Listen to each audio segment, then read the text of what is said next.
Or on the computer. So everybody should be asked about recording the meeting, you know. So I'll go back on that question again. So Roberta's saying, can the doctors please offer a dietary advice for a 62-year-old with stage 3 chronic kidney disease while awaiting a consultation with up-to-date blood tests? So if you have anything you can advise there, Richvinder? Depends on, because you said you're waiting for up-to-date blood test.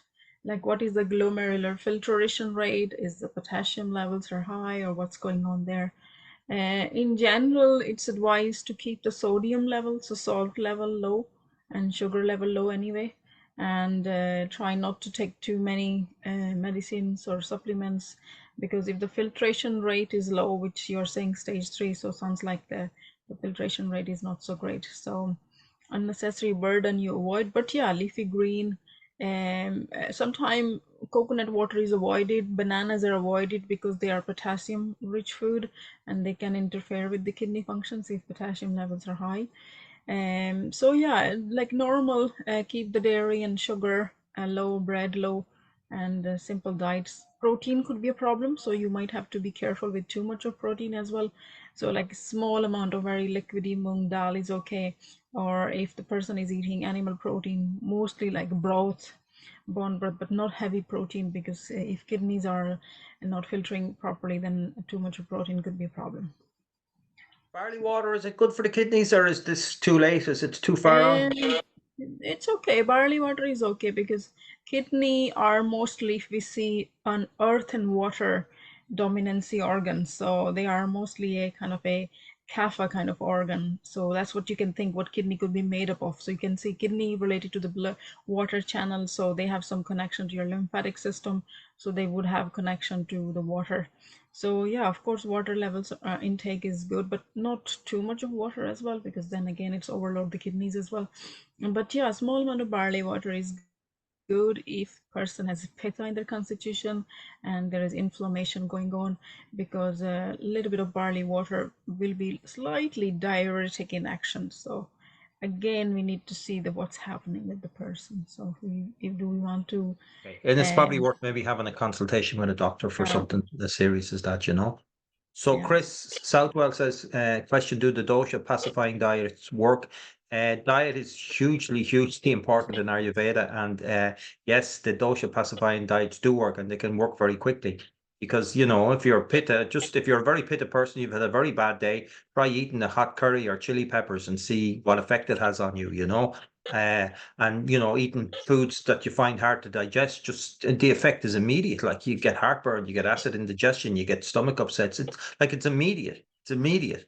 So yes, you can calm down a vata by putting a vata churna on a food, but if you're eating the wrong foods, it'll aggravate that. So it's possibly the most important thing in Ayurveda is your diet, and eating the right foods, and eating in the right way, eating in the right manner.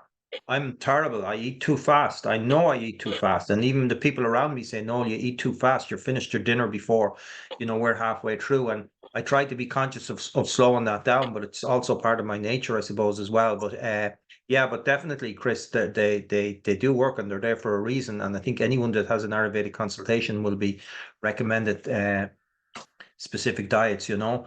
I also have a friend with lupus. She knows stress is an indicator, but what else can she do to help calm it down? Vinder, lupus. Lupus is again like inflammation, autoimmune, which kind of indicate towards pitta.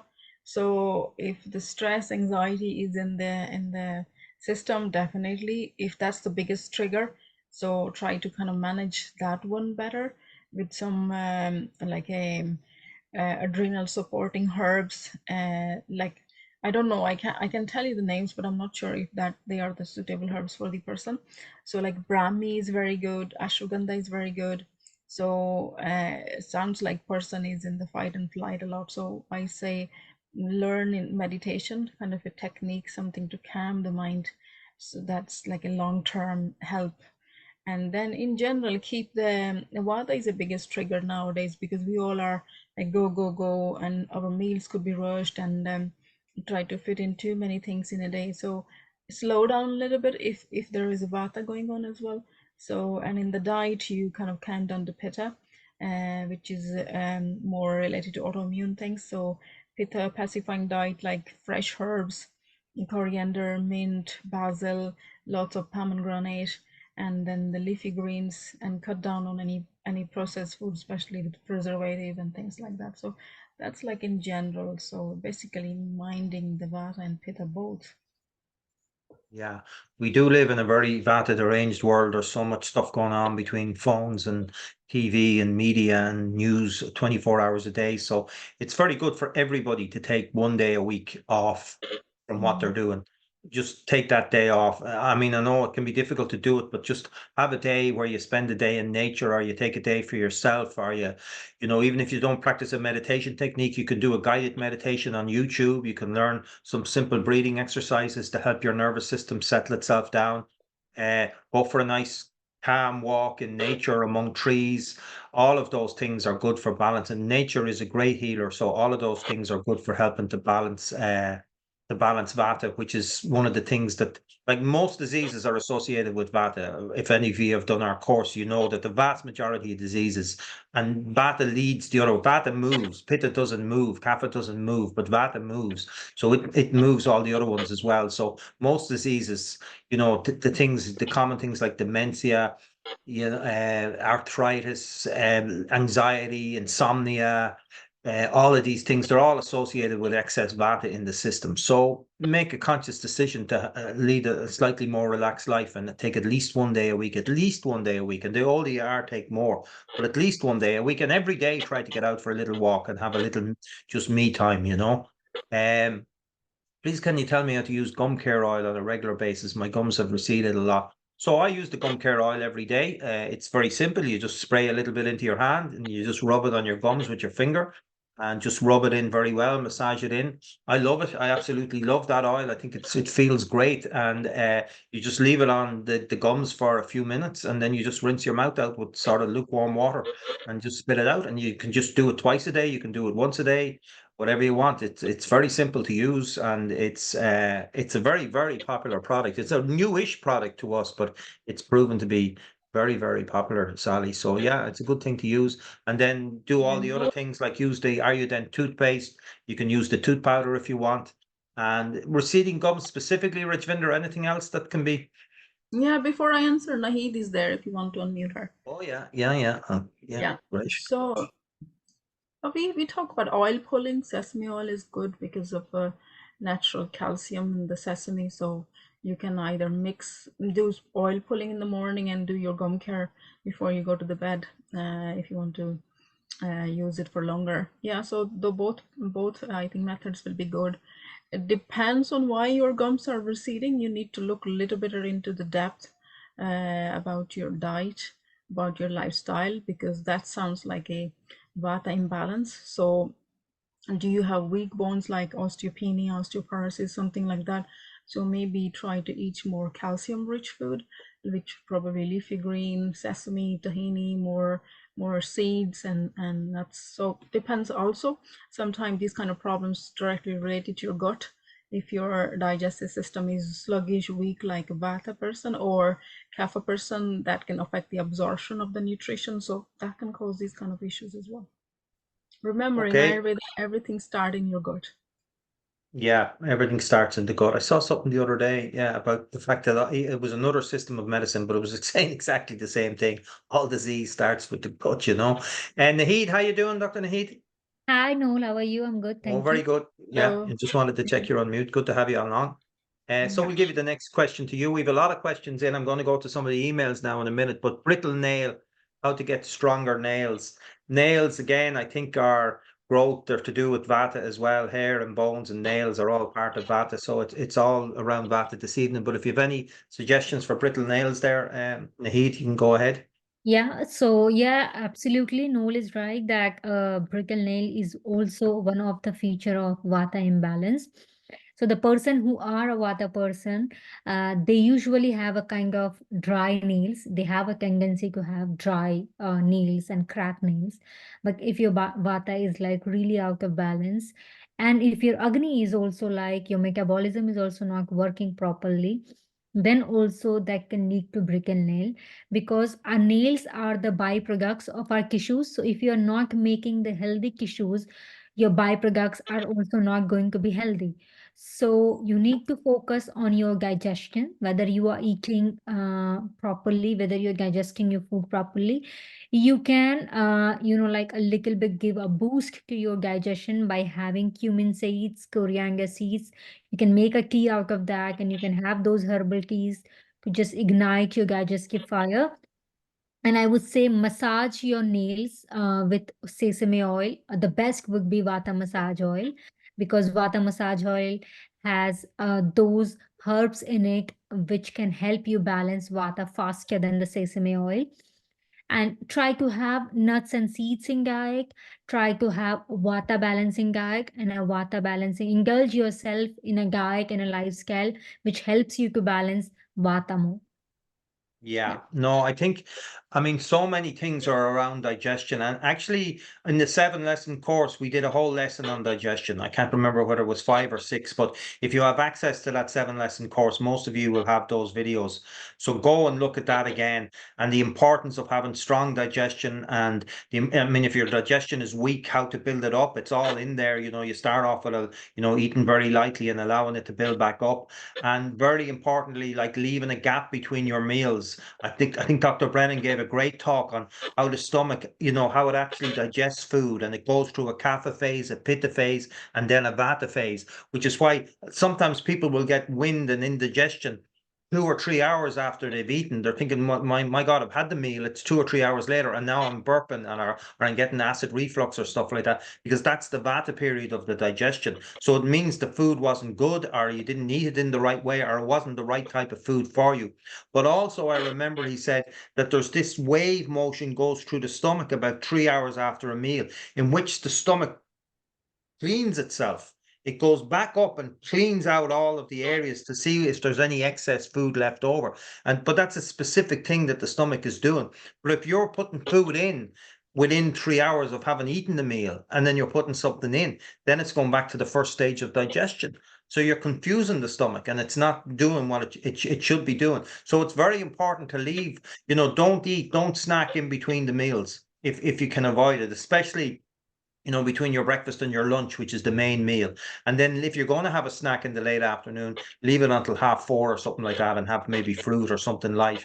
But go back over that lesson for digestion, because as Naheed was said, like nails and bones and hair, they're all a waste byproduct of the body, and your waste byproducts will be healthy if your digestion and if your gut is healthy as well. So And I thanks very add much in, for that. Healthy and I hair and add, nails is also a product you can use. Sorry, Rajvinder, go ahead. yeah, I was gonna say that even CalcioCare MA925 will be very good for the gum, receding gum and nail issue, because that's a natural kind of calcium from red coral, and which is not taken from the sea or anything. It's not disturbing the coral from the sea, but it also have some good herbs with it, like Manjishta and Bhumi Amla, which help with the absorption of this calcium that's provided in the herbal form. So sometimes we cannot really absorb the other calcium that come from the other supplement. So if you are on calcium supplement and you still have the problem, it's worth giving a go to CalcioCare MA925. Yeah, and MA953 is healthy hair and nails, which is also a Yeah, very, very popular it's product very as well that people buy. Like really, the Ayurveda, I was with somebody yesterday who wants to, they're very keen in getting involved in Ayurveda. And, the reason they said they were attracted to Maharishi Ayurveda is they just thought the products that we have were absolutely wonderful. They've been using them, and they're unbelievable products, really. There can be up to, 10, 15 different herbals mixed together in a very precise way in the Maharishi Ayurveda products. And, I heard the managing director of Maharishi Ayurveda, describing it as intelligence in a bottle. And that's what it is. It's the intelligence of the plants, and the knowledge of these plants goes back thousands of years, and the effects that they can have on the body. So they really are wonderful, wonderful products. So what I'm going to do is I'm going to go to an email, because it's from Rebecca Hoyt.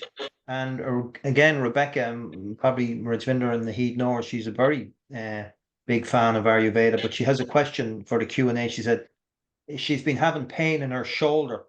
Pain is caused from fluid and inflammation from overuse. What would Ayurveda recommend when having an acute flare-up? I currently drink turmeric tea with pepper and Indian frankincense presently. So Rebecca is I see on her. I have never met Rebecca, but I have, dealt with her by email. She's involved in sailing boats, So I think she's a yacht master. So I always see she's in different places, and she gets her herbal sent all over the world. So I presume sailing boats is probably a very strenuous thing, especially if you're out in the Atlantic, So you're probably using. That's probably how she's overusing the muscles. But Naheed, we'll stick with you. Anything that you could recommend for inflammation and overuse from the shoulder? I know resting it is obviously one of the things, but that might not be possible all the time. Yeah, so if you think that you are overusing your muscle, then I would say you need to strengthen your muscle so that it doesn't get tired easily. And how you do that? So massaging is one of the best thing from which you can strengthen your muscle. And that's a very quick thing, just a simple massage and you strengthen your muscle. Also, indulging to a diet or induce like opt for those diet which helps into muscle building. So protein, we all know that is a rich source of muscle mass building. So any form of protein which you like, try to have them. Dates is one of the excellent thing to have a good muscle. So when when you cut a cake and you see inside the structure is it just looks like a muscle, so it says that a thing which looks like something like walnuts, they look like a brain. So if you want a healthy brain, you need to have walnuts every day and it's rich in omega-3. Similarly, cakes has a structure of muscle, so if you have 2 to 3 cakes each cake, that gives you strength as well, that's rich in iron also, and that's strengthen your muscle. Massaging is one of the thing, but for the inflammation thing, I would say that try to eliminate all those things from your diet which is increasing the inflammations. So anything which is pitta provoking, which is pitta aggravating, they can lead to inflammation. So I would say tomatoes, hot things, too many spicy things, you need to like be aware of these things before you have it. Try not to have any leftover food, try not to have like packaged food or like a food which is cooked a day before. Yes, like a day before. So all these things together can help you with that. And I would say if the pain is too much and you really want a quick relief, then we have MA634, the herbal inhalation oil.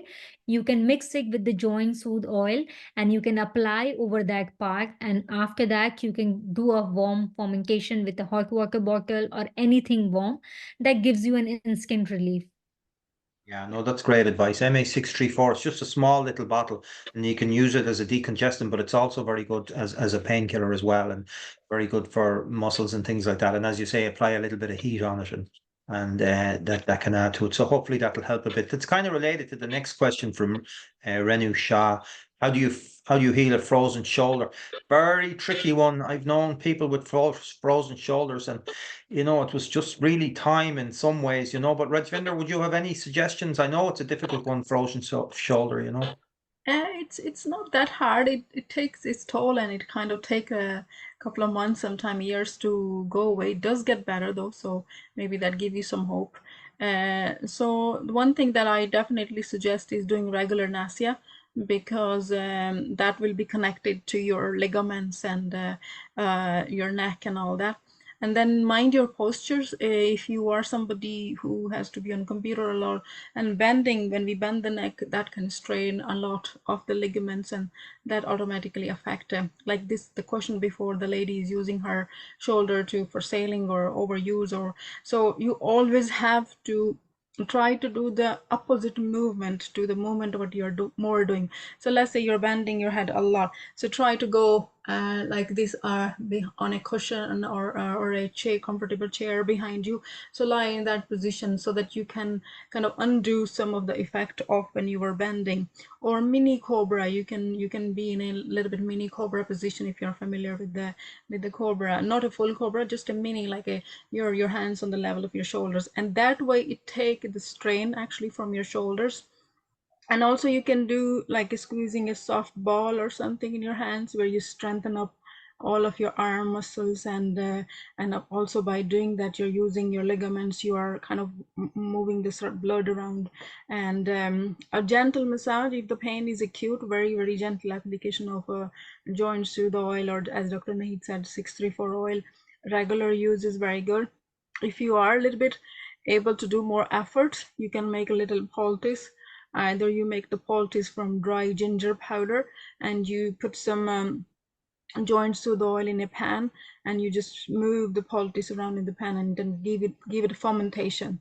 In Ayurveda, in the classical way, they used to do sand fermentation, where they take the sand in a poultice and heat up. And nowadays, I think they use the salt in the oven and microwave, and then they give the heat. That's the dry heat that you want to give to that kind of inflammation or fluid or anything like that. So if you can do that kind of fermentation, is very good.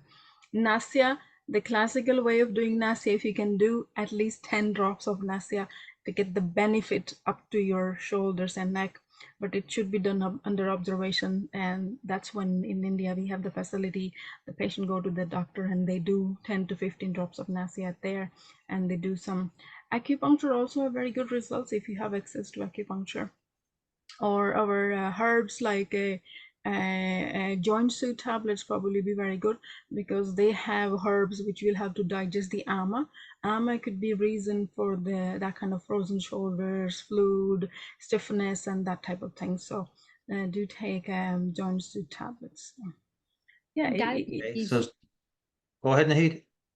Yeah, like frozen shoulder can be a complication of diabetes. So yeah, if you are sometimes. diabetic, then get it checked whether it's in control. If you're not diabetic, then it's fine. But that is one of the complication of Okay, so joint soothe tablets are MA4572, and there was a lot of different advice given there. So anyway, okay, so an interesting question now, but I'm probably going to answer, and then the doctors can comment on it. Sarah Wheeler says, hello everyone, thanks to the doctors and Noel for tonight. I've heard some controversy over cooking with ghee recently. Could you give the Ayurvedic perspective on this? Many thanks. Normally the controversy, well, there's probably two. One, it's a dairy product, which if people are vegan, they don't want to use. That's fair enough. That's controversial in I don't know, a moral way of looking at life. So it's not in a health way. The other controversy about it would be maybe that there's people feel it'll raise your cholesterol. So again, with everything, it's Vata Pitta Kapha. If you're Vata, you're very dry, you're thin, you can use quite a lot of ghee in the cooking, it's not going to be a problem. If you're Pitta, you can use a moderate amount of ghee. And if you're Kapha and you're oily anyway, you don't need to be taking in many fats. So you can just use a small amount of ghee in the cooking.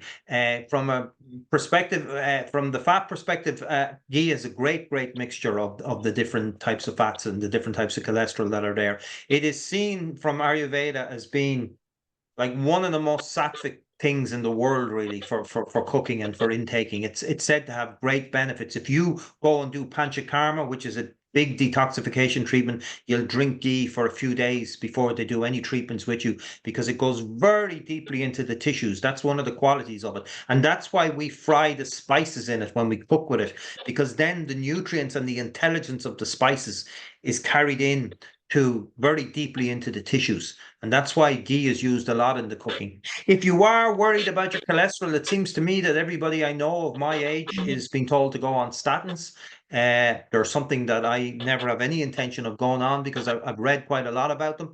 I think this book, which I've mentioned many, many times, The Great Cholesterol Con, is just a fantastic book to have a read of and see where the whole thing about cholesterol and heart disease came from, and the science behind all of this, and the manipulation of statistics. And I tell you, there's another great book. I have it on my shelf. It's about how people use statistics to paint a completely different picture than the reality of the situation. And it is unbelievable, the things that are done to paint a favorable picture of something, when in actual fact, the results that are shown from the studies are actually negative.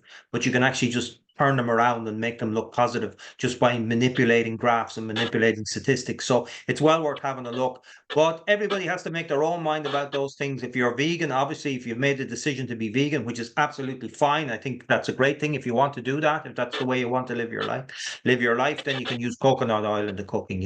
If you're worried about cholesterol, I would read this book first off, and but I think I use ghee every day of the week. I use it all the time. I had friends staying with me at the moment, and I made a lovely soup earlier on, and the basic first thing I put into the pot was the ghee, and then I fried all the spices and added everything in. I don't know if there's anything the doctors need to add to that. Is there anything you want to say? If you are worried about your cholesterol and your cholesterol is high, then you do have to moderate the amount of ghee and use the variety of different oils in your cooking.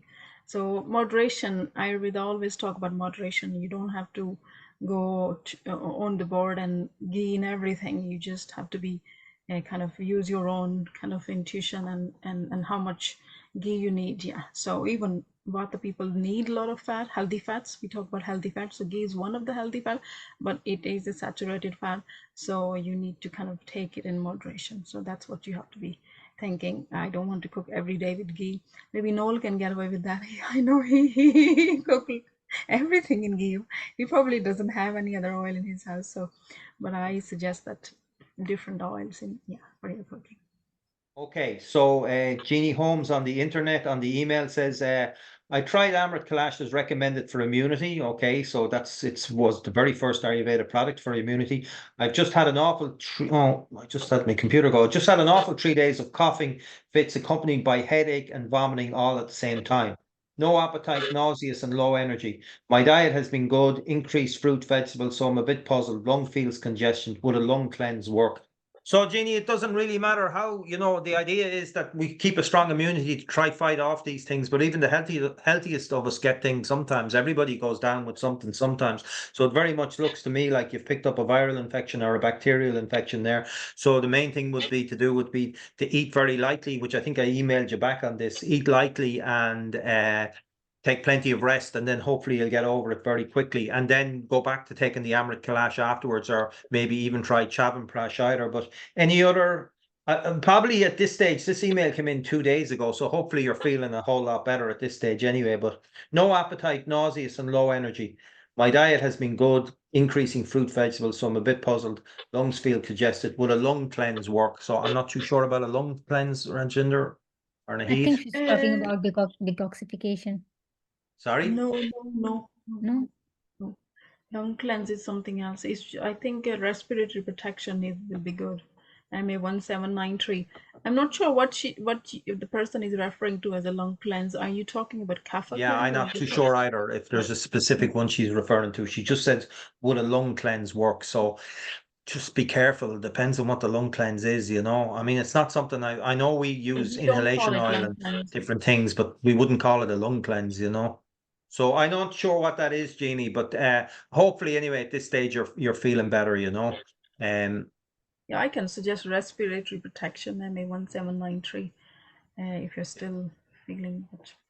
There's a lot of pneumonia going around. Better be careful. Just get it checked if it's lingering on for too long. Don't ignore it. Okay, so pneumonia is the thing out there at the moment. Okay. So Amber says, can you advise a diet for gallstones and heartburn and anything else that would help, please? And anything that would help that would please. I presume, okay, for gallstones and heartburn. Well, heartburn would be a pitta condition generally, but Rajvinder, if you want to take that one. They both could be linked to each other sometime. If a person has gallstone, they can have heartburn as a symptom of it. So depends on what is the size of your gallstone. So if it's happening, like if it's too uncomfortable or debilitating, like it's affecting your day-to-day routine, then you need to consult with your GP, with your practitioner, to see I can just suggest herbal balance just to calm down your symptoms. That will work quickly. MA 575, just take before your meal. That definitely will calm down the acid reflux. But if acid reflux is happening because of the gallbladder stones, and stone might be big or trying to release, I'm not sure. You need to get investigated further. Okay. So Sarah says, would highly appreciate if you could advise good practice when diagnosed with osteoarthritis at a young age. So we have a webinar. We did a webinar on arthritis, and osteoarthritis was one of the topics that we covered in that. Actually, Sarah, if you want to send me an email, noel@ayurveda.ie, I'll give you. It's for sale on our website, but I'll just send you the link, and you can watch it for free. You know, and I don't know if any and for a young person diagnosed with osteoarthritis, again a Vata thing. I think mostly is it. Yes, yes, the osteoarthritis is Vata related thing. So I'm not sure about the age though. I would say that go through to the webinar which Noel is suggesting, and I would say that take a consultation with the doctor of your choice. And I think you need to get more personalized advice. Apart from that, I want to add that joint soup oil, joint soup tablets, this could help you with osteoarthritis. Make sure you're eating healthy. Make sure you're massaging your feet, your body every day so that you get all the goodness of oil, which can help you to balance vata. And you can have spices in your diet, which can help you to digest your food properly. And once you digest your food properly, that's not going to lead to ama. Ama is presence of ama in the body is also one of the reason of producing many diseases. And when we don't eat healthy for a longer time, then that also leads to accumulation of ama in the body. And as the ama keeps building up, that eventually leads to uh, premature aging of our organs. So all the organs, bones, and everything. So make sure you eat healthy. So I would say we don't know your body type. So get your body type, check what body type do you have, and have a diet and a lifestyle as per that. And to begin with, you can definitely start with massaging yourself with Vata massage oil or mixing with Joint Soothe oil and Joint Soothe tablets and Calcio Care tablets. Okay, so lots of advice there. And again, a lot of this all coming back to diet. And you know, what we mean by good diet is freshly cooked food every day. We don't mean takeaways, and even if they're, you think they're freshly cooked or whatever, or even restaurant food, even the best of restaurants, sometimes you're not completely aware of what's going on behind the scenes, so freshly cooked foods, lots of fresh vegetables, good healthy meat if you're going to eat meat, and use lots of spices, and um cook at the right time of the day and eat it at the right time of the day and all that. But there's lots of information on that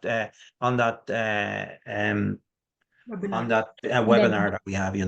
So parasites, advice for parasites, adults and children. Is castor oil recommended? If so, how to take it? Rajvinder, parasites. No, castor oil is not recommended, especially for parasites. And we need to know what you mean by parasite. What are your symptoms? What's happening? Do you see dental impressions on your tongue?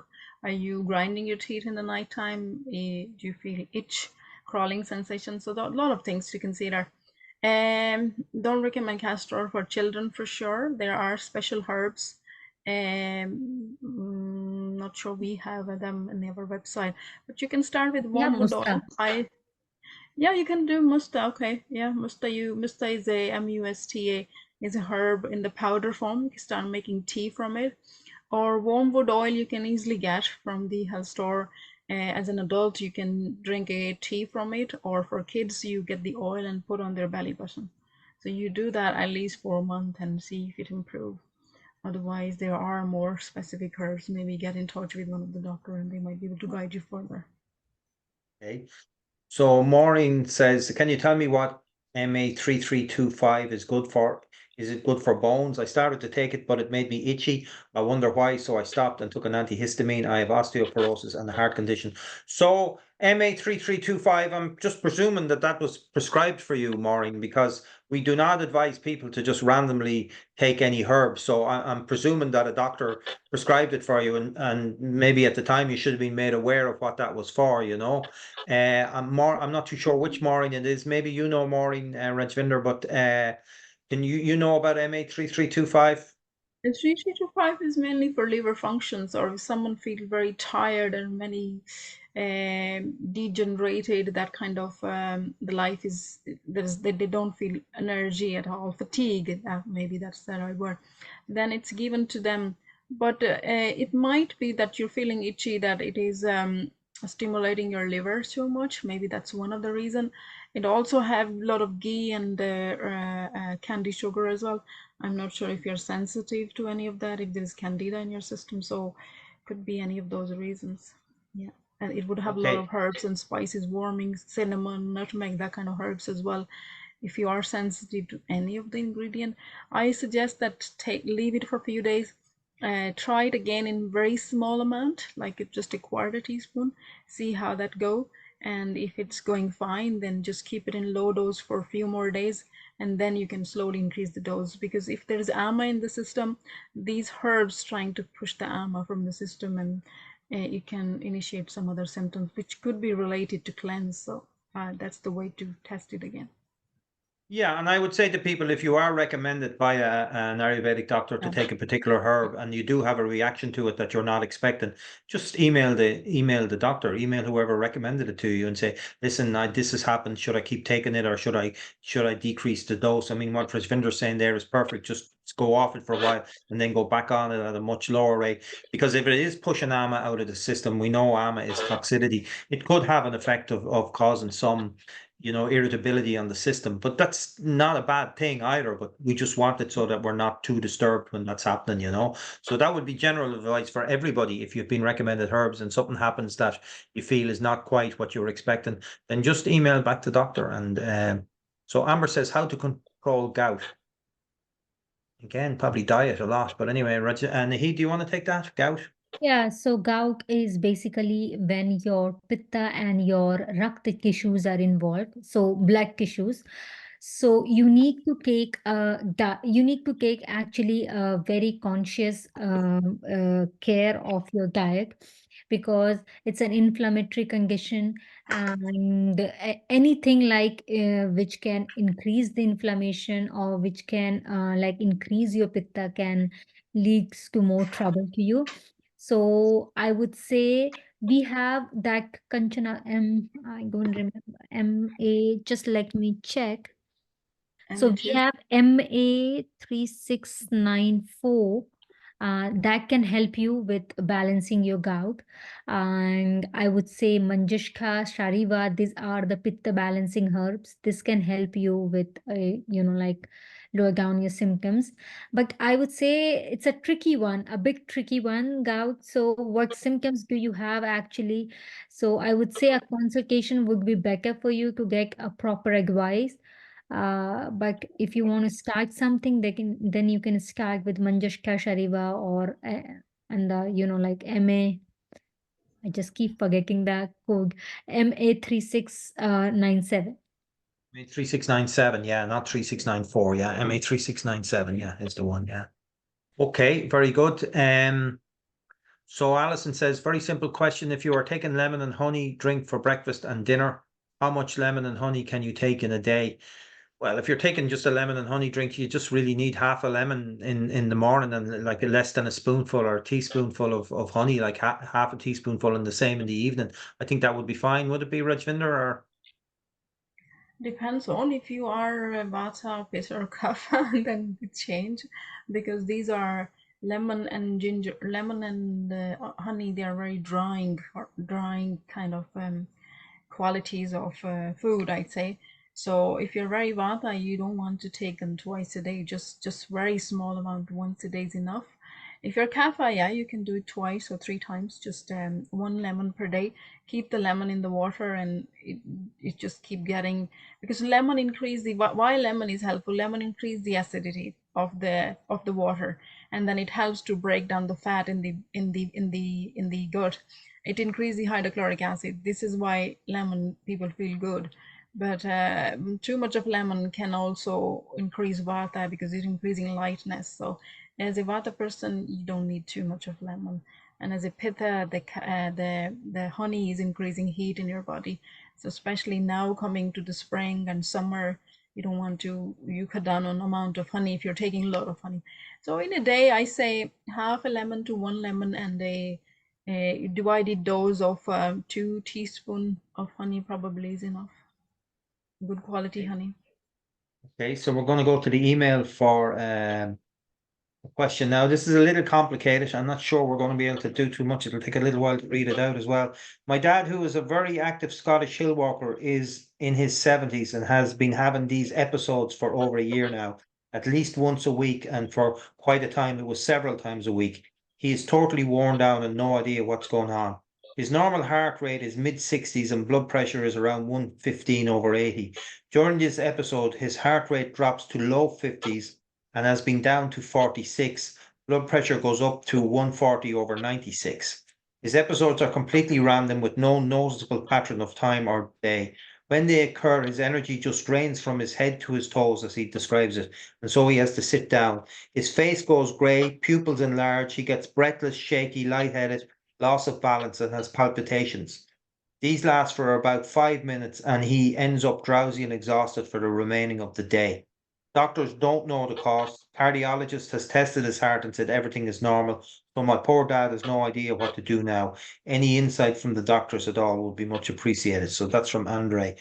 So I don't know if it's kind of unusual there. So he just he just loses all his energy and he has to sit down. His face goes grey, pupils enlarge, his heart rate drops, and his blood pressure goes up.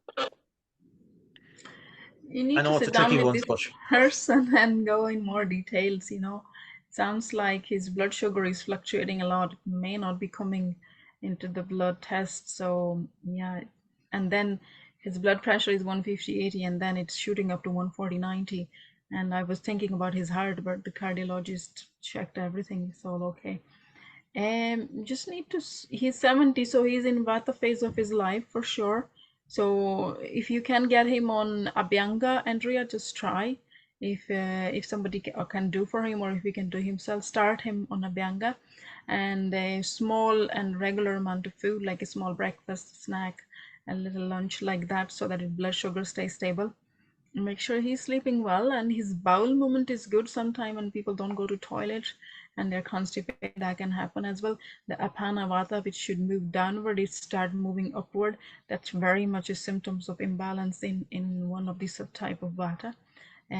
Sounds like Vyana, which control your heart. So yeah, so I think Abhyanga might be good, and something to work on the solar plexus, a gentle massage on the belly button, even leaving some oil, sesame oil, or a drop of almond oil into the belly button in the night. okay. Samrita says she had a consultation with Dr. Brennan for ankylosing spondylitis, been taking medication for the last 1 month, getting a Kati Basti tomorrow. Great, they're very nice. I had a lot of them when I was in India. Following a strict Vata dosha diet, but no significant improvement yet. What else can I do? You just stick with your plan, stick with what Dr. Brennan gave you, and you know, it may take more time. It depends. Some things can take a long time, and you just stick with the thing. And it's, how do I get a detailed asana guidance? Well, if you want, you need to go to a yoga teacher really to have detailed asana guidance. No, I'll talk to you tomorrow, Smita. We will go through that.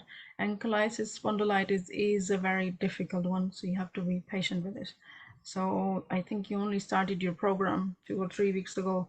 Stick with it, what Dr. Brennan has given, and let's see how the Katibasti go. And we will walk through some of the asanas anyway. Yeah, okay, so Rajvinder could show you the asanas. So on the email, Patricia says, if you could ask the doctors, can arthritis be cured or at least be prevented from getting worse? Thank you all. We've had great success with people with arthritis. Not for everybody, but certainly for a lot of people.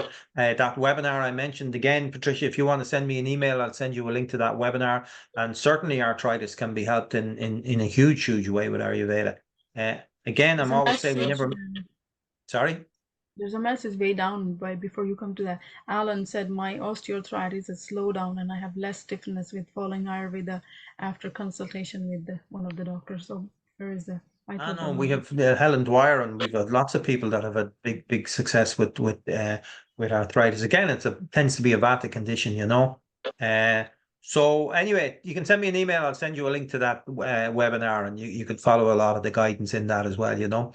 So Maureen's iPad, is swag ashwagandha okay to take as I'm on L-troxin and under active thyroid and blood thinner? I don't know what a swag ashwagandha and maybe that's a misspelling or something like that. So I presume it's just, is ashwagandha okay to take? So if someone's on a blood thinner, No. don't take ashwagandha. If you're on a blood thinner, it's a no. Okay, that's your answer, Maureen. Don't take ashwagandha if you're on a blood thinner. That's why it's always advisable to speak to an Ayurvedic doctor before you take any of these herbs, really, in a way, you know. Lorna says, how can I treat seborrheic keratosis? I'm 63 and I've had them since my 20s. I've inherited them from my father. Thanks, from Lorna. Dr. Knight wants to take that, or should I? You take it. Okay. Seborrheic dermatitis is a kind of a condition. It's mainly your blood tissues need to be purified. So I definitely suggest that you do consultation. But over-the-counter advice is that you just start with Radiant Skin tablets because they are blood purifier. And neem, you dissolve a teaspoon of neem powder in a mug of water, let's say 100 ml. And when you wash, if it's when you wash your body and your hair, you just kind of rinse with it or put in your bath. So that's in general like a blood purification. Normally neem is given to drink, but they have to see your age and a lot of things before suggest you to take an internally or not. But yeah, local application, you can do it this way. And there are way more on diet, which probably a lot of these questions are very detailed and it's very hard to give you one answer. So we are just trying to give you just a little advice, but definitely if there is something going on which is hereditary and young person getting arthritis, that could be hereditary. A lot of these things you need to kind of go through the whole detail of the person, which we say Ayurveda is not only illness, is not only lack of symptoms or presence of symptoms. It is a lot more to the body, to the mind, to the emotion, to your environment. So everything need to be considered. Okay, Exactly. so Like even if you follow something, you get to know, like, you after the research and everything, you get to know, okay, I can cure this thing with doing this diet, this lifestyle, and this thing. But you are not eliminating the causative factor from your life. That's, you're not going the desired results. So that's why we advise that take a consultation where your doctor sits with you. They talk everything about your diet, your lifestyle, and they come to know that what's exactly the causative factor, and they help you with removing that from your life, and that's give you like a quick result and faster recovery. okay, so Maureen's iPad, can I have a free consultation with Dr. Brennan if I book tonight? No, Maureen, you can't. And same query from Samrita. I'll talk about the free consultations a bit later on, but the answer to the question is no. Any advice for impacted wisdom teeth? Should they be removed? Yeah, if they're bothering you, they're painful, get your dentist and have a look. And if there is infection that is causing further symptoms, maybe you need to first do the general things that we say, your oil pulling and your gum oil and trifla, holding water, holding your mouth. If it relieve it, it's probably you can keep it, but if the damage is too much, then maybe they better to be removed. Yeah, my brother had one removed there during the week. All right, it's yeah, he said it wasn't too bad. I thought it was going to be a huge thing, but he said he's just put on their anesthetic and I had it out pretty quickly. All right, but sorry, not gonna lose your wisdom. yeah, not going to lose your wisdom. Okay, so question from the email from Christine. Our daughter has been off with long COVID for 11 months. Her main symptoms are exhaustion, brain fog, and dizziness. She has started to improve, but after a couple of recent viral infections, feels her stamina is almost back to square one. I presume you mean by square one that she's back to having no stamina. Unfortunately, I will not be around for tomorrow night's Q&A sessions. Please advise.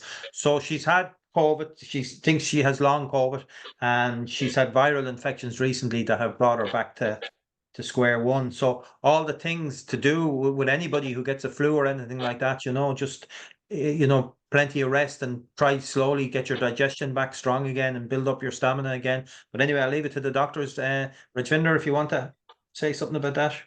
How old is the girl? 13? It doesn't say. Okay. Doesn't say what age she is. Yeah. Well, the 11 months is a long time, and it seems like she's getting frequent infections. So her immune system is very low, so you need to look into to strengthen her immune system. I hope you're giving her vitamin D, which is necessarily, the weather is not picking up at all in Ireland anyway. So, and then zinc, zinc picolinate, that's a particular one you can easily find in the health store. You do that. In Maharishi Ayurveda, I'm not sure she will be able to take Amrit Kalash. If you think her digestion is strong enough, then give her the tablet form of Amrit Kalash to pick up her immune system. And then to pick up, make sure her sleep is good, her bowel movement is good, and you can do or bring her somewhere where she can get some Abhyanga done, the oil massage done. That will help to calm down her vata, calm down her nervous system, and slowly bring the strength back in the body. That's the easiest, simple thing to do for the moment. And then give her a good multivitamin, which have B complex and all the things. Keep her diet simple. Keep her away from processed food if possible. If she's a kid or teenager, it's very hard, but try your best. Yeah, give her some.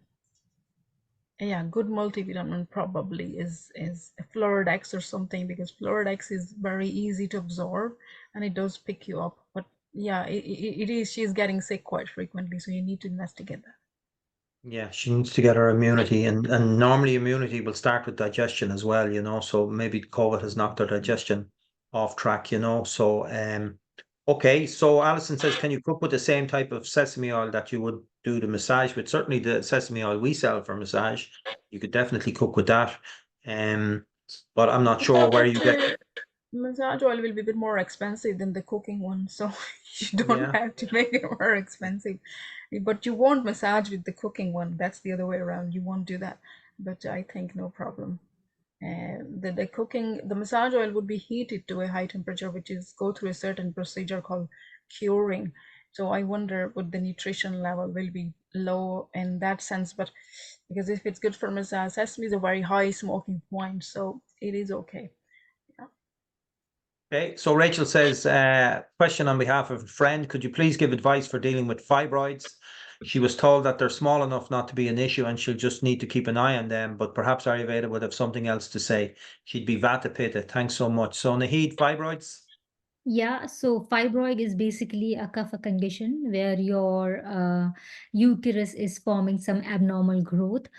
I would say try to avoid anything which can increase kapha, like the cold things, like the dairy products and ice creams, cheese, yogurt. So try to refrain from all this stuff. Try not to have too many oily things like the fried stuff, chips, crisp, all these things. And we have a very good herbal combination MA637. So the composition will help you to reduce the size over a period of time, but you need to be like really regular with the medication. And along with that, I would say if the size is very small and if it's not bothering you, then just try to be maintain a healthy lifestyle. You are a vata pitta, but you have a disease of kapha, so try to get a balance between your vata kapha, because anything which balances vata, that can imbalance your kapha. So try to get a balance where you don't imbalance your kapha further. In the same time, you keep your vata in balance.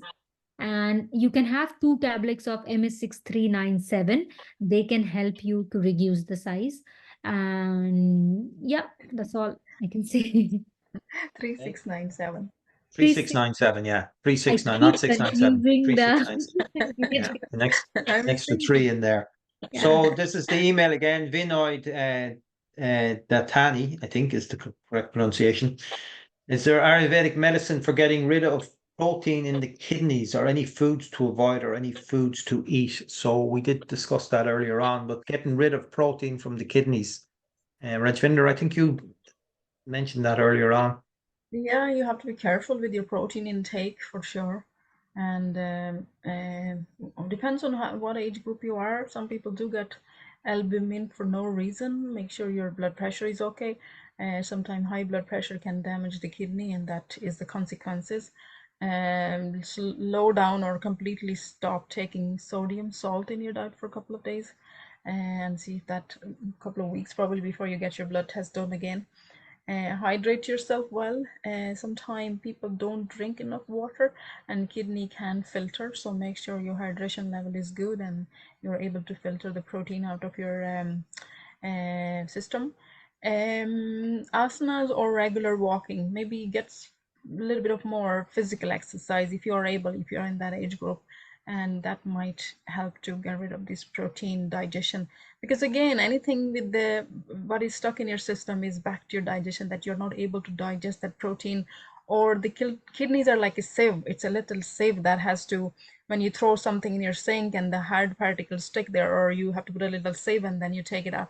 So if something is in the filtration system, that is proteins are bigger molecules and they're not getting filtered, so you put more water in your filter in your sink to get rid of the hard things, or it is more greasy, that the food or whatever things are sticking there. So you might say, okay, I'm gonna start eating a bit more warm, start drinking a little bit of warm water, lukewarm water, or something that can clear my filters, like dandelion tea or small amount of nettle tea.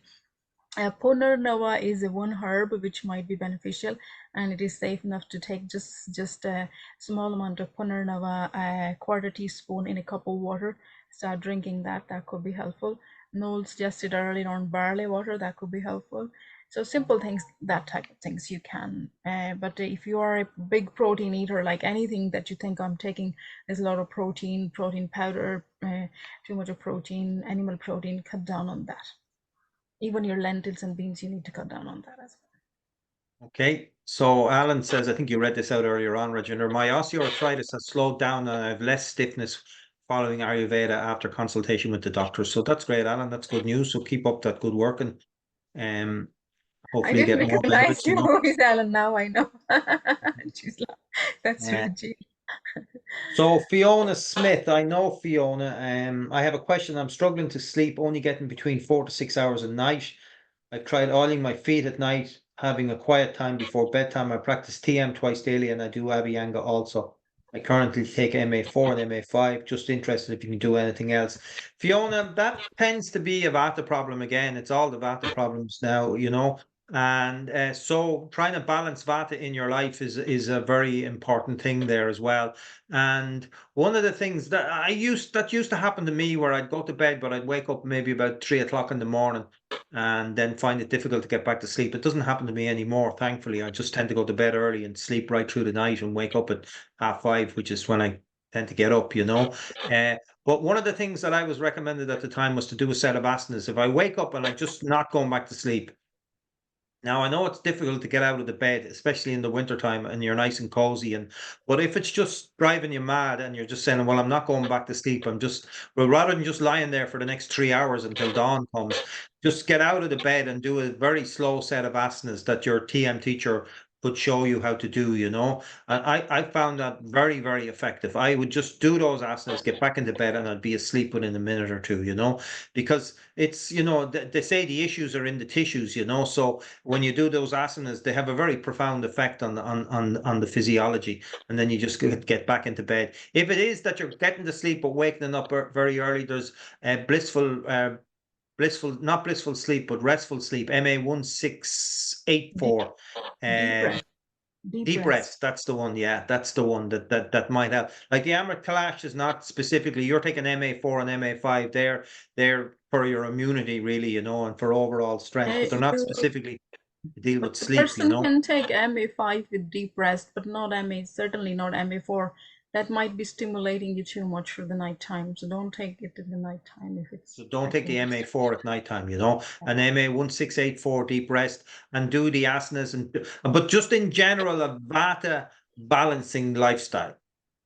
It's, you know, you can say, oh, well, I just do something at night that'll help me sleep, but it's not a matter of that. It's a matter of doing something all throughout the day. Recognize that there's Vata there, and I know you, so I know there is Vata there, you know. So recognize that that's there, and just do as many things as you can to balance Vata. And Abhyanga is one of the great things for balancing Vata. The good thing is we're going to be coming out of the Vata season, and we're going to be going more into the Pitta season now as well. So it might get easier for you in the summertime. But Abhyanga, nice, warm, nourishing foods, no cold foods, no raw foods, plenty of nice, warm, nourishing soups.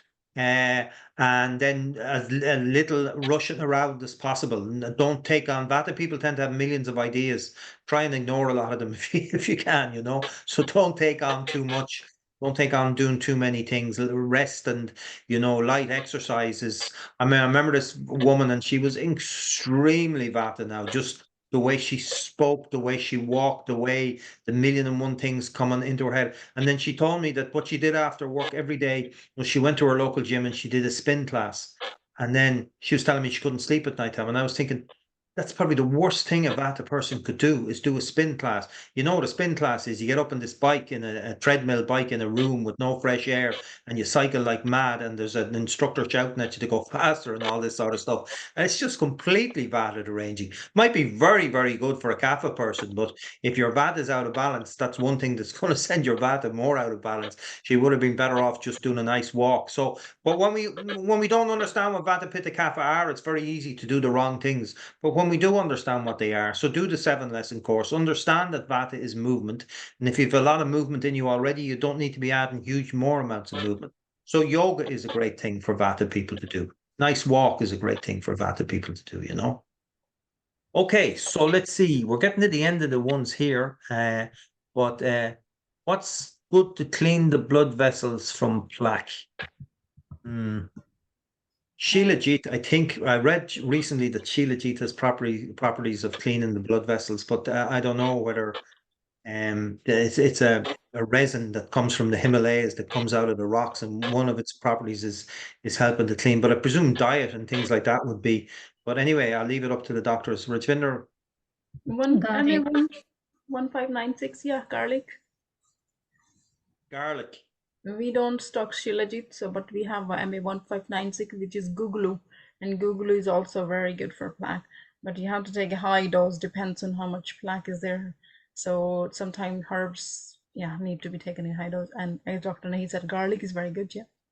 Srikatu, pepper, just simple, add more pepper in your diet, more ginger in your diet.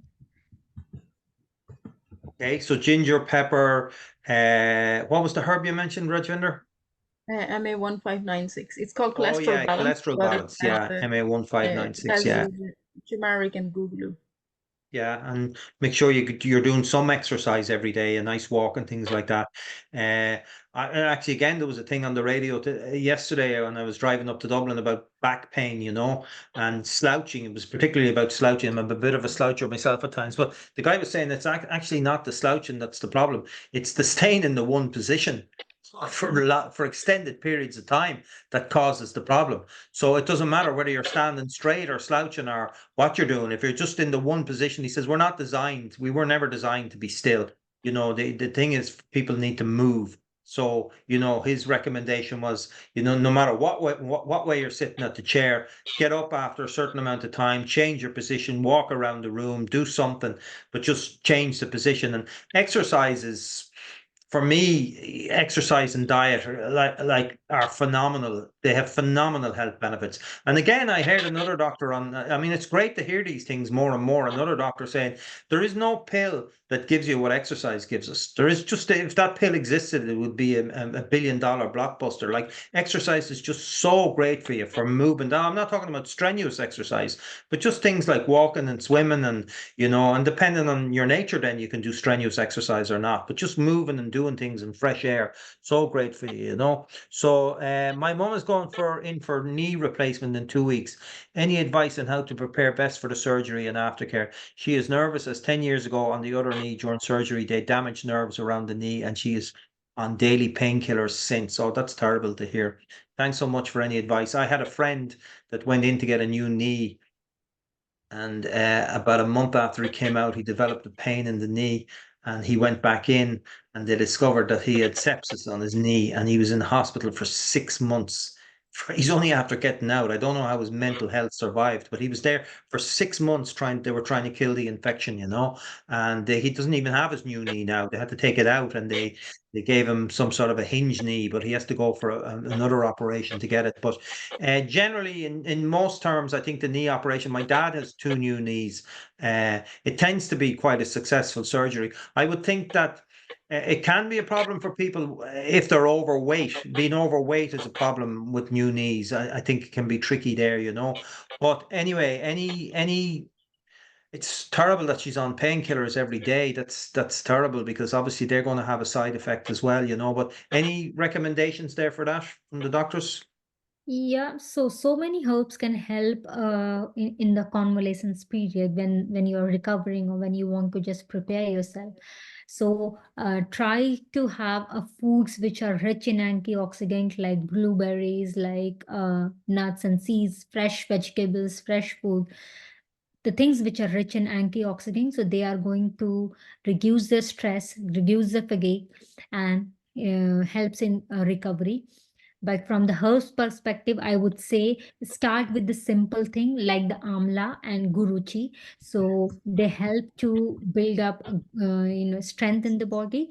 And once the surgery is done, and if you see that she's recovering properly and her digestion is fine, then you can try with MA5 or MA4, anything like any one of those, and that can help to rejuvenate the cell, and that can give her like strength and like energy. Anything we can do to replace the painkiller? I presume it's Nurofen or Panadol or something like that, you know, and you know, taking it every day over years and years. I mean, I know being in pain is terrible, but yeah, which reminds me, I must tell you, if you're looking for a bit of entertainment, there is a TV show I watched recently called Dope Sick. And it's got Michael Keating in it, the actor Michael Keating, and it's about the OxyContin scandal in the United States of America, and it is a fantastic look. I mean, it's on the RTE player. I'm sure you can pick it up. People in the UK can pick it up as well. But for me, I mean, it's just an unbelievable story. Like it's a true story about how a painkiller was used to, you know, this was, I'm sure this doesn't relate to your mother because this was an opioid painkiller that they gave out to people, and people, you know, for toothache and shoulder pain and stuff like that. And people ended up becoming addicted to it because it was opioid based, and just like what happened after it was just absolutely shocking, and how the drug company completely kept denying and stalling. They ended up having to pay a $5 billion fine to stay out of jail, and the $5 billion was meant to be distributed to drug rehabilitation centers and stuff like that. But it's a really, really good series, and it does show, it's a true story, and it does show you how the pharmaceutical industry can work and how they manipulate statistics and how they change things around, and it's well worth looking at, you know. But from an Ayurvedic perspective, have we anything? I know the MA634 might help, but is there anything else we could do in relation to pain? I would say not for the moment. While she's going for another surgery, we leave that one. Yeah, okay, no, And that's a valid point. Yeah, that's a valid point. Okay. So Alison says she's a wee lie down before evening meditation helps me settle down and take some fatigue out of my system so she sleeps well. Can you get AMA from eating too much of a healthy meal in one sitting, or is AMA just formed from eating processed foods? No, if you overeating is not good. You know, if you overeat, if you fill the stomach up too much, it doesn't, you can't digest it properly. So I think Ayurveda says about 3/4 full and we leave room in there for all that movement. So it doesn't matter if you're eating healthy food but you're not digesting it properly, you're still gonna create AMA because it's not digested. And AMA is incorrectly digested foods, or some foods we're just not capable of digestion because we're never meant to eat them in the first place, you know. But no, overeating is not a good idea. Even if it is good food, it's not a good idea. How best to lose weight under Ayurveda advice?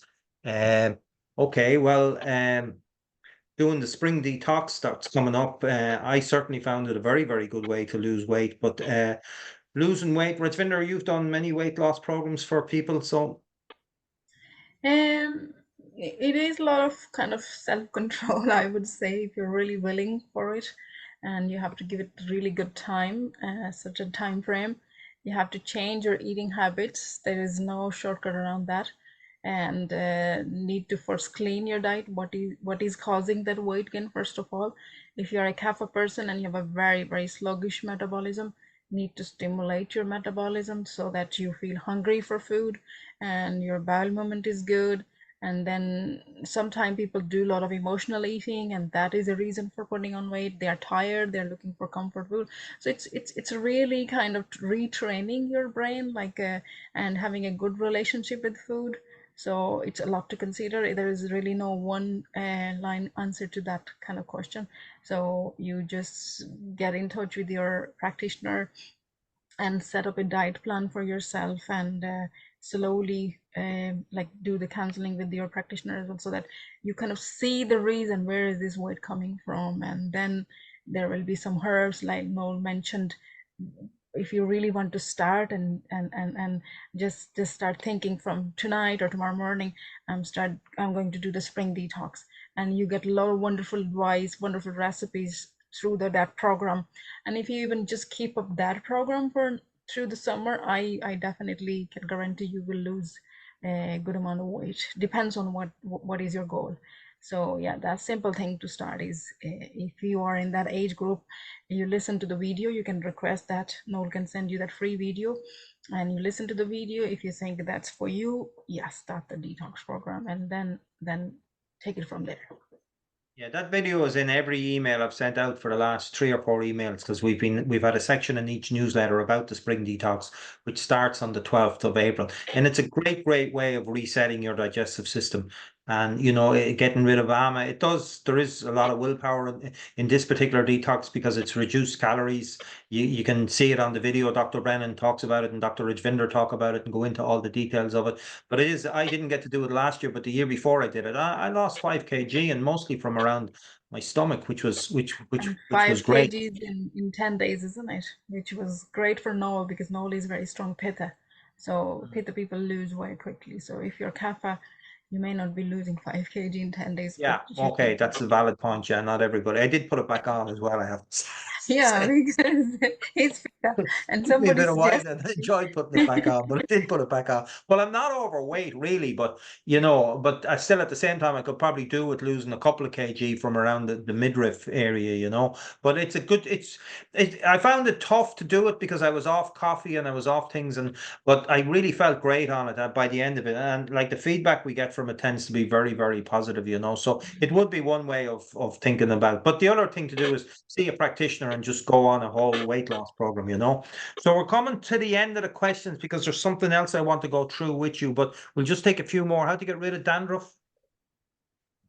Naheed, if you want any. Yeah, you can. If the dandruff is kind of very low in nature, like very less amount, and then I would say oil your hair properly at least once a week with the coconut oil mixing with the olive oil. Rosemary oil is a very good oil for the dandruff. You can even boil, you can take fresh bunch of rosemary, you can boil it into 1 liter of water, reduce it to half, and mix it with the apple cider vinegar, and just spray it in your head, scalp. Leave it for half an hour before shampoo, and that can help you get rid of dandruff. But it is because of dryness, then I would say that be regular with oiling your hair, and the coconut oil for hair is just one of the excellent oil. Yeah, just try to do that. These two things, this will help. Okay, and there is Vata hair oil as well that we sell, which probably Yeah. would be good for Yes. Vata as well. Okay, so someone says, no, you're looking well. Is that a byproduct of India? Well, I certainly had a great time in India, that's for sure. I was there for 6 weeks. Don't know, maybe I didn't look well before I went. I haven't noticed a change in myself. I have sort of given up shaving for a while, all right. But yeah, no, India was fantastic. Intermittent fasting, yeah, intermittent fasting is not a bad thing to do. Depending on your nature, if you're very Vata, don't do it. But for Kapha, yeah, it's fine. So let's see. Should underweight people do the detox? If you're concerned about doing the detox, just email Rajvinder at ayurveda.ie, and she's undertaken this detox. She's going to be the main doctor on this detox. So people who are over 70 or who have certain health conditions or are not too sure if they should do it or not, just email Rajvinder and she'll get back to you. And we have quite a lot of people booked in already, so it's definitely going ahead. But if you're not sure about whether you should do it or the advantages of it, just email Dr. Rajvinder. We'll take one last from the email. It says, what would you recommend to remove scarred skin tissue caused by eczema? The eczema is clearing up, itchy subside, but a lot of scarring remains. This is okay. So it's from Rachel. So probably skincare oil or something like that. But anyway, our MA926 Radiant Skin might be useful as well. But Rajvinder, any advice for scarring caused by eczema? Scarring, yeah, the skin soother will be good. Yeah, that's good. 3508, I think it is. MA Skin Soother Oil. Yeah, it's useful. And Radiant Skin tablets. That's okay, but if it's only scarring, then MADK2 is a better one, probably. Because scarring is your pitta is left under your skin. That's, you need to get rid of that pitta. So some kind of mask will be helpful as well. Arjuna powder, which is Arjuna promotes circulation, and mixed with aloe vera gel or honey. So it's that dried pitta which is left under your skin. So you need to move that. So work on your liver as well. So liver care or drinking something to stimulate your liver. Okay, Rachel, and your second question, just use sesame oil with MA634 and massage that into your shoulders. And Rachel also says, please organize another massage course soon. So she's referring to the therapy training course that Dr. Rajvinder is going to start. I knew that course was just going to book out straight away, and that's exactly what happened. It booked out in a few hours, So I'm sorry to everybody that, we've been planning this course for a while. I'm sorry for everybody that maybe only saw the email later on in the day, and lots of people emailed me and said, oh, I definitely want to do that course. And I had to email them back and say, listen, sorry, it's full and we don't have a date for a second one. But we can only take so many people on that course anyway, because we want to do the training correctly. We don't want to start taking 20 people. So we've just taken 5 people on the first course, and Dr. Rajvinder can gauge how it goes, and I'll be going up as well, and we'll see how it works out. And then maybe 5 will be the maximum we'll take on any course. We want to see, because we want people to be able to do these treatments correctly. So we don't want it to be a kind of a, just rush people through and give them a certificate saying we want them to know how to do an Abhyanga and know how to do a Shirodhara. Most of the people doing the course are actually already therapists. So they're things that they're adding on to their list of treatments. And some of them are therapists that have also done the Ayurveda course in Slovenia. So there are people who have a great interest in Ayurveda as well. But that's not to say that anybody can do it. I mean, I presume the training is so that you can do this for other people. So maybe you just want to do it for your family or whatever. But, obviously therapists want to add it into their list of things that they do, So anyway, it's booked out. We'll do this one course. We'll see how it goes. And then we'll see if it's feasible to take more people. Maybe it will be feasible to take more people, but we just want to try one course with a low number. Maybe we'll decide we'll stick it with a low number. But anyway, we'll get back to people about another course,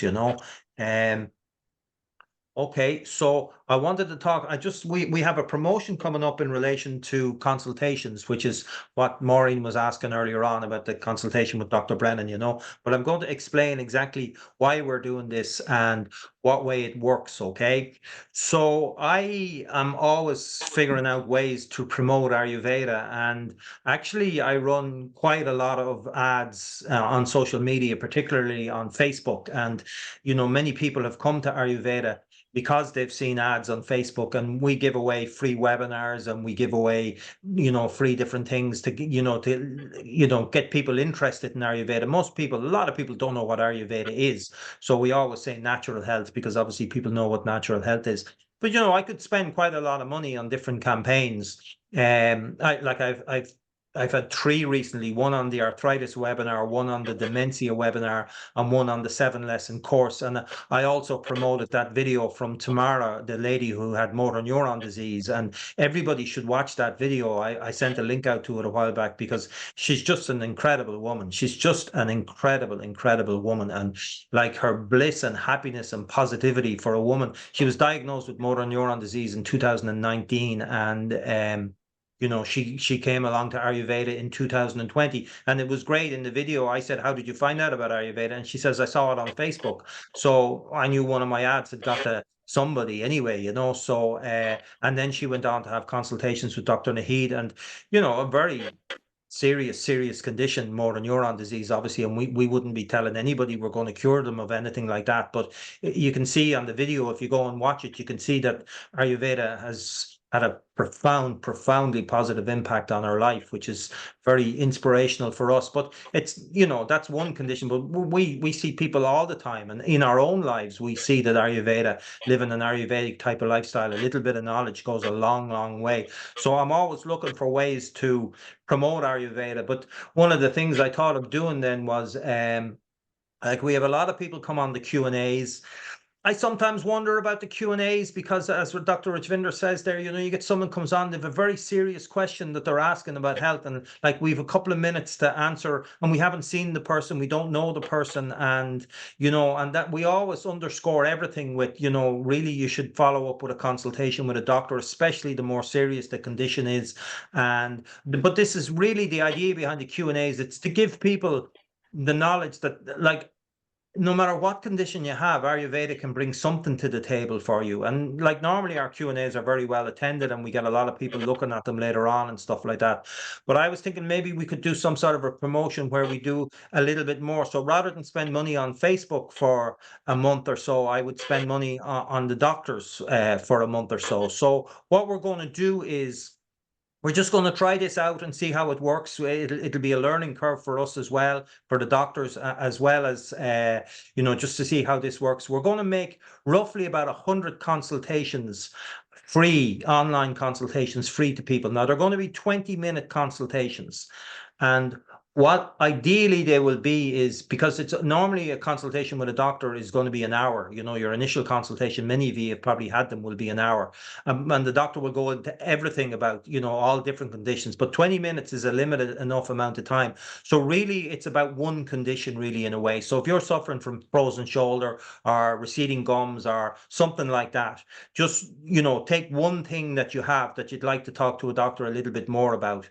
And because if you come on with too many things, it's probably not going to work out, you know. So we just want to see how it works out ourselves, and I'll be getting feedback from the doctors. So we're going to make about 100 consultations available for free between now and the 20th of March, okay, for people. Now, you won't know which doctor you're going to get, okay? You just book the consultation. I'm going to show you now in a minute how you actually book the consultation, but you just book the consultation online. You give your email address, you give your phone number, and you have the time of your consultation set up, okay? And what will happen is that you'll receive an email from the doctor. More than likely, it'll just be before the consultation starts. Some of the doctors may send the email out the day before, but it may be just before the consultation starts. You'll receive a Zoom link, and you just click on the Zoom link, and then you'll go in and you'll be connected with an Ayurvedic doctor where you have a chance to talk with them. Dr. Brennan will not be partaking in this particular project because he has lots of other things that he's doing at the moment, you know, so he's not going to be available to do that. So it'll either be Dr. Naheed or Dr. Chiteli or Dr. Rajvinder that you will get, but you won't know which doctor you're going to be dealing with, you know. So and then you just have a 20-minute consultation, just go over things. You can discuss the one thing with them, and then that's it. Then the doctor will move on to the next person. And as I say, there will be roughly about 100 consultations available between now and the 20th of March. So it's just a promotion. I just want to see how it works. I want to get people a little bit more engaged in Ayurveda. And some people come on and they have a question there, and maybe they get a little bit of information, but they feel they'd like a little bit more information. So that's an opportunity. I haven't sent this out in a general email. I'm making it available to people who watch this video. And because obviously you've shown an interest in Ayurveda by even coming on and watching this video, you know. So what I want to do say though is that I'm always a little wary of giving things away for free. As a TM teacher, I have experienced over the years, you know, sometimes one of the complaints we got about TM, oh, why is it so expensive to learn? It's like €600 or €300. And we did campaigns over the years, and often I've taught people for free because I knew them and just wanted to help them out and stuff like that. But it doesn't always work giving things away for free. And what people can do is there can be a little bit of lack of respect for the thing. So if you do book a consultation on this, be 100% sure to show up for the consultation. Don't just book it because, oh, well, it's free, I'll book it. And then, you know, you do have the opportunity to cancel the consultation. You'll get a confirmation email. And if you can't make the consultation, click on the link and cancel the consultation. But don't book a consultation and not show up, because that's not a good thing to do just because it's for free, you know. And it's one of the things I'm just a little bit wary about. So I will judge that as well, because I don't want to be wasting my time, and I don't want to be wasting the doctor's time either. So if you do book a consultation, make a note of the time that you're to be there. Be on your computer 5 minutes before it, and just wait for the link to come through as well, you know. So what I'm going to do is I'm going to share my screen. I'm sorry, I'm just looking at some of the chats that are coming through there. I'm going to share my screen. Now.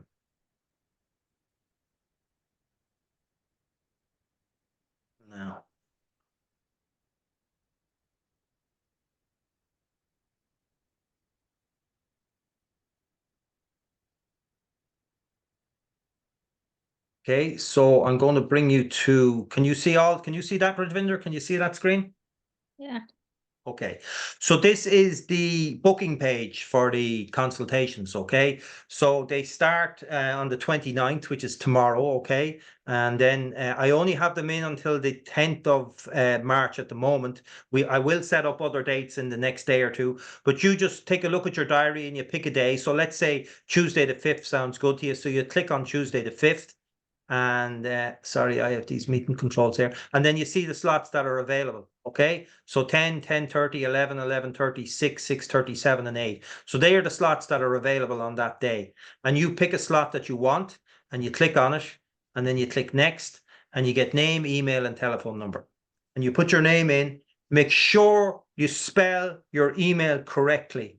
I am amazed at the amount of people that put their email in incorrectly. Actually, I wanted to have a confirmation email thing here, so that you had to put your email address in twice. And you'll see that on a lot of things that you sign up for, that you have to confirm your email. And that's there for a reason, because people make mistakes and they put the email address in incorrectly and they don't even notice it. So we don't have a confirm email address here. So when you're putting it in, be sure you spell your email address correctly, because obviously if your email address goes in incorrectly, and then we send the link, you're not going to get that link. And it actually happens quite a lot. I get people saying, oh, you know, you never replied to me, or you never did this, or you know, whatever. And the thing was that the email address was put in correctly, you know. So you just put in your name, your email, and your telephone number. It's as simple as that. Now, the only reason we put in the telephone number in is that it'll be done by Zoom. But if the doctor can't get an answer from you, they might just ring you just to see if there's a problem, if you've forgotten about it. Or sometimes maybe people mightn't have Zoom and they may be fair to do the consultation over the phone. I'm not too sure what sort of telephone plans the doctors have, so they may ask you to ring them back. But most plans these days are, you know, you can talk for as long as you like on them, you know. And then you just schedule the event. Okay, so it's very simple. I'm just going to go back there. So at the moment, I only have up until the 10th, but I will be putting in more dates tomorrow. So you just go into the thing and whatever dates you want. So what's the link? I just have to go to the home page here, and I'm going to copy the link. Okay, and I'm going to stop the share. And I'm back here, and I'm going to put the link into the box here. Now, also what I'm going to do is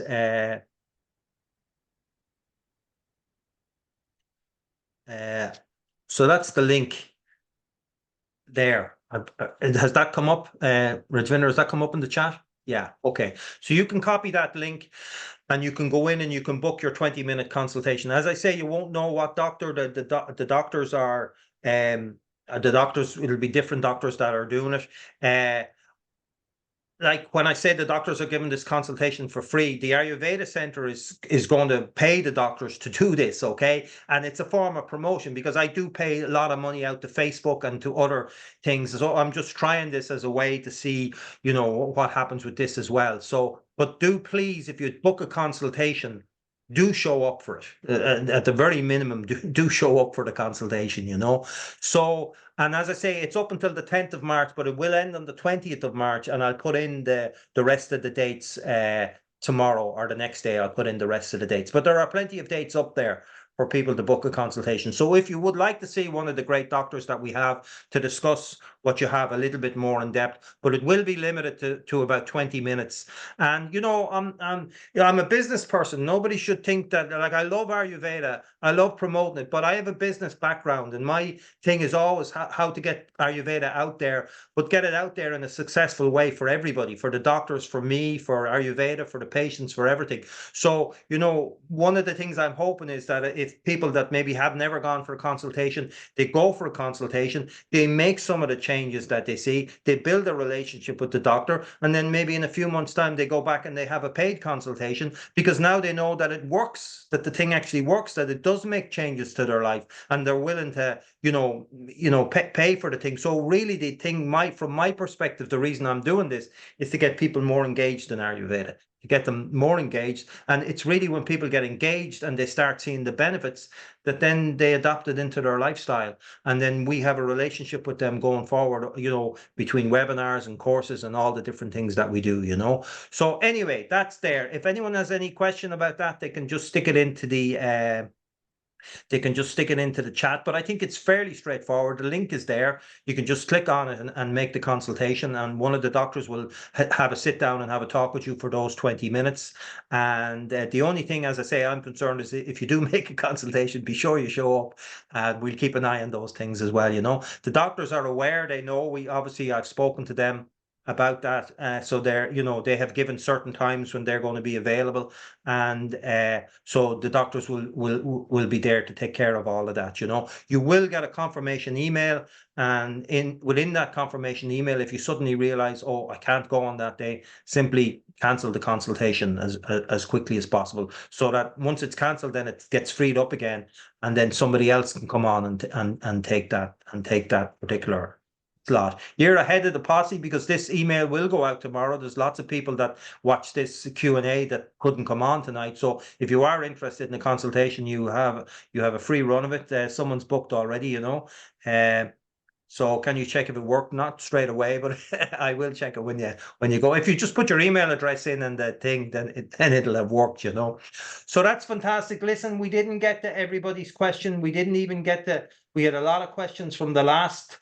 Q&A that we didn't get to answer, but we only have a limited amount of time. I have made note of the questions that we haven't answered, and then, there's quite a few we haven't answered tonight, but maybe we can catch up with some of them on the next Q&A. So I want to say Dr. Brennan couldn't be with us tonight. Dr. Chatelli is in India, so she couldn't be with us either.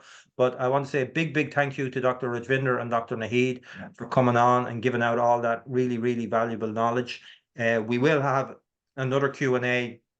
This is February. So I'll try and run at least one a month. In actual fact, we could probably run more than one a month, but I'll have to speak to the doctors about giving up their nights more than once a month. But yeah, we will have another one, definitely another one in March. Don't forget about the spring detox. So many of you did it over the last few years, and you know how great it is. So you can just go ahead and book that. We probably will cut the booking for that by the end of this month, because we do need time to get the detox packs out to everybody. So we're in the process of making them up, And Samrita says, can you please unmute me? Samrita, we don't really do that, it's not something we really do. Normally we just maybe you have something to say. I'll just see, can I even find you?